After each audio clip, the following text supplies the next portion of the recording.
Dans l'ombre des étoiles anciennes se dresse un royaume où les légendes et la réalité se confondent. Un grand bouleversement ébranle la paix ancestrale. Des alliances se brisent, des secrets se dévoilent, et un pouvoir divin promet de changer le destin de tous. Bienvenue dans l'histoire majestueuse d'une contrée lointaine mais si proche, où un événement épique, porteur de mystères et de révélations, se prépare. L'histoire d'Afriland attend d'être racontée.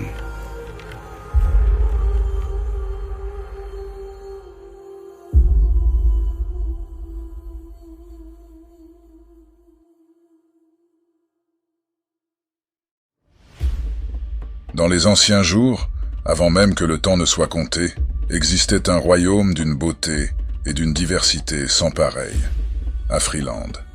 Un monde où les plaines dorées dansaient sous le ciel azur et les étoiles veillaient sur des terres de légende.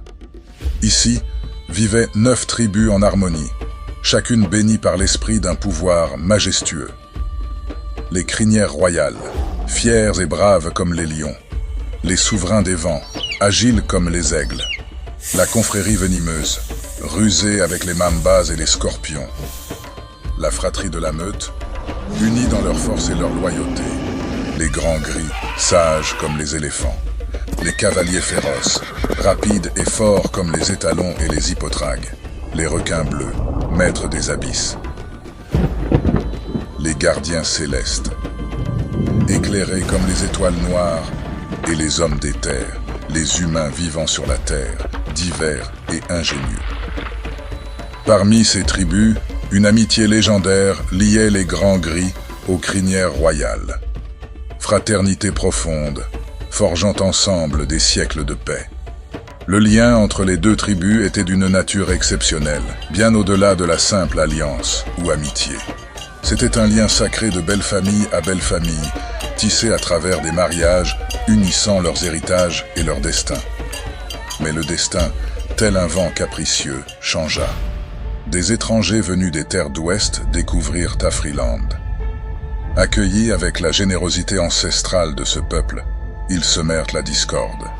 Des murmures perfides et des ombres de doute s'insinuèrent et semèrent la méfiance et la discorde, fissurant ainsi l'amitié indéfectible entre les éléphants et les lions. La suspicion enfla comme un feu sauvage.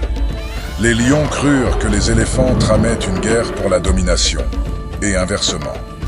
Les paroles se changèrent en rugissements, les alliances en confrontation. Ainsi débuta une ère de tourments, voyant les 9 tribus se fracturer en 24 clans. Les crinières royales se divisèrent en lions indomptables, lions de l'Atlas et lions de la Teranga. Les souverains des vents se scindèrent en aigles du Maliba, en aigles de Carthage et en Super Eagles. La confrérie venimeuse engendra les scorpions de Gambie et les mambas de Mozambique. Les grands gris se séparèrent en Scilly national et éléphants d'ivoire. Les cavaliers féroces donnèrent naissance aux étalons intègres et aux palancas negras. Les requins bleus, seuls régnant des abysses, dominèrent les profondeurs des mers.